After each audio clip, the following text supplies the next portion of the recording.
Hey guys, Mike here from Movie Nation. And today we're going through a 1991 comedy romance movie called Career Opportunities. The opening scene shows Jim Dodge, a young man, going through a newspaper while sitting down behind his desk at the pet store where he works as a store attendant. He sees a news item in the paper about the death of two storekeepers who were terminated by thieves. He faces the dogs in front of him and starts talking to them like they understand him.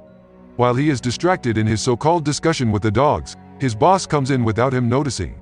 Jim's boss fires him afterward because of his negligence at work. He tries to tell his boss that he will never find someone like him, but his boss doesn't seem to care. Up next, Jim can be seen talking to a group of kids.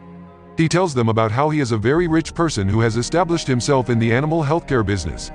He explains that he has numerous cars and workers, but everything he is telling them is just a lie. Shortly afterward, Jim can be seen in a local restaurant talking to the waitress about the different kinds of food he has eaten. He then goes to a gas station where he begs the owner he would like to work for him. It is then revealed that the station owner has already fired him on numerous occasions. Jim begs him that he is ready to work for free, but the station owner still refuses his offer and encourages Jim to leave town in search of greener pastures. As Jim is about to stand up to leave, a young lady, Josie McClellan, arrives in her flashy car. Jim starts acting like a gentleman upon seeing Josie. Josie likes the weird behavior Jim is exhibiting and she giggles from inside her car. As he does so, Jim's father, Bud Dodge, comes from behind and confronts Jim about his job status. Jim starts lying that his boss didn't fire but he resigned instead. Jim's father drags him to his truck afterward and takes him home. Later that day, Jim and his family are having dinner. Jim's sister says Josie has moved out of town and gone to New York, but Jim argues with her that he met Josie earlier that day at the gas station. He adds that they had a cup of coffee together and his father looks at him in surprise. Moments later, Jim's father tells the family that Jim has lost his job and adds that he will no longer pay rent. The following morning, Jim's father has a hard time getting Jim to wake up. Moments later, Jim's father drives him to a mall named Target. He informs Jim that if he can't get a job at the mall, he will be put on a bus to St. Louis to work for his uncle who is a gardener. Jim asks if his father wants him out of his life, but his father responds by telling him that all he wants for Jim is to move out of his house and not his life. Shortly afterward, Jim can be seen having an interview with the mall's director. The mall director offers Jim $45,000 per annum and other benefits. Upon hearing this, Jim quickly accepts the offer. As they are about to close the deal, the director receives a call informing him that the person intended for the job has missed his plane, and it immediately occurs to the director that he is offering the job to an entirely different person. Accepting his mistake, the director offers Jim $4 per hour to work as a night cleanup boy, and Jim accepts the offer. The next scene shows Josie's father, Roger, having a meeting with some gentlemen from the governor's office. During the meeting, Josie comes into the house and her father calls her over to greet the gentlemen. Josie goes over to one of them and pecks him on the lips, stunning his father. After their meeting and the departure of the gentlemen, Roger goes to Josie's room and warns her not to try what she did earlier again. Meanwhile, two crooks are seen stealing a couple's car. The next day, Jim hires a limousine to take him to work and his father and mother look on surprised. On his way to work, Jim sees the group of kids he usually lies to. He brings out his head from the limousine and lies to them that he is going to the airport to board an expensive plane going to Paris because he has a meeting with the vice president of Bulgaria. Upon getting to his place of work, Jim starts acting like the boss to the other employees who don't know who he is yet. Meanwhile, Josie is also in the mall busy shoplifting. Later on, after the mall has closed, Jim's boss, the head custodian, gives him the details of everything he is supposed to do before the next morning, like cleaning his coffee maker and making sure every corner of the mall is clean. Upon giving out the instructions, Jim's boss locks Jim inside the mall to be alone over the night.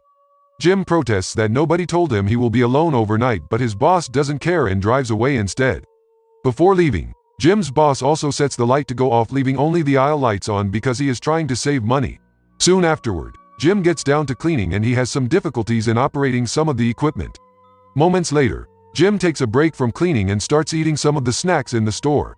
He proceeds to call his parents and talks about his plans for Christmas, but they soon hang up because it is late. Afterward, Jim starts having fun with everything he could lay his hands on in the mall.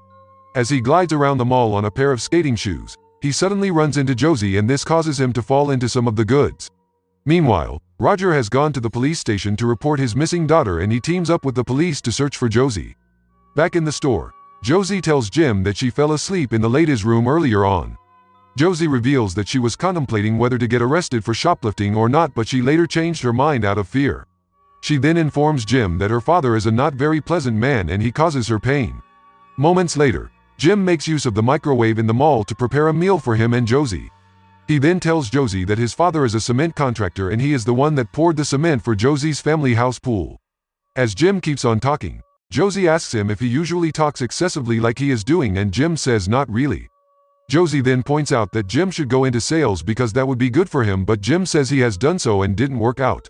Later on, Jim is talking about how he likes to take expensive smoke after a meal, and Josie lets it out that he is the one everybody calls the town liar. Jim seems upset about the fact that everybody in the town is calling him a liar, but he soon shakes it off and continues talking. Josie reminds him that he still has a lot of cleaning to do, and Jim replies that there's time. Josie reveals that she planned to steal some goods so she can get arrested and be taken away from her not-so-pleasant father. Josie points out that Jim is happy with the life he is living, but Jim argues differently. During the process, Jim gets offended by how Josie is pointing out his cons and leaves her to continue his cleaning. As Jim cleans, Josie puts on the music and Jim starts rocking to the music. Upon seeing that Jim is happily dancing to the music, Josie turns it off. Afterward, Josie makes use of the PA system to communicate with Jim. She tells him that since there is nobody to impress or lie to in the mall, he should tell her the truth about what he wants for his future and if he really likes living in his parents' house.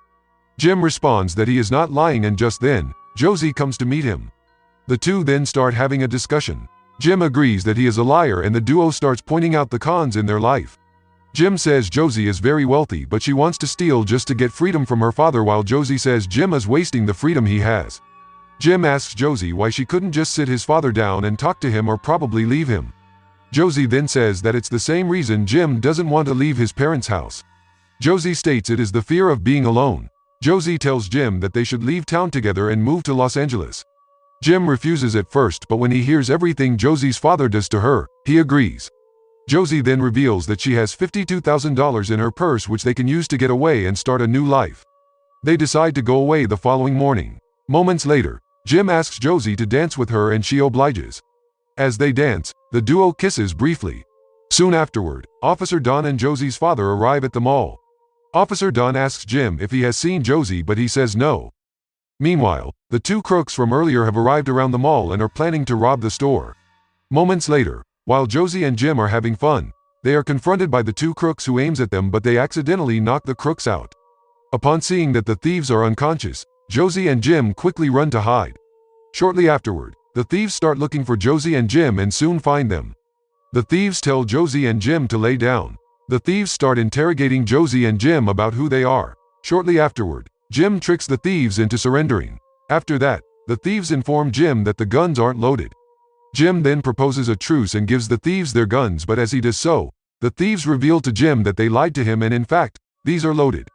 Up next, the thieves start packing everything they want to steal. Meanwhile, Josie is saying sweet things to one of the thieves. After they are done packing their loot, Josie convinces the thieves to take her along. While the criminals are loading stolen merchandise into their car, Josie jumps into the front seat and drives away, leaving the two men stranded in the parking lot. Back in the mall, Jim loads up a shotgun found in the head custodian's locker and tricks the two crooks by luring them to the back of the store and capturing them. In the morning, Officer Don arrives and stumbles upon the two crooks, having been tied up by Jim. Jim and Josie run away and are then seen lounging next to a pool in Hollywood. Thanks for watching, guys.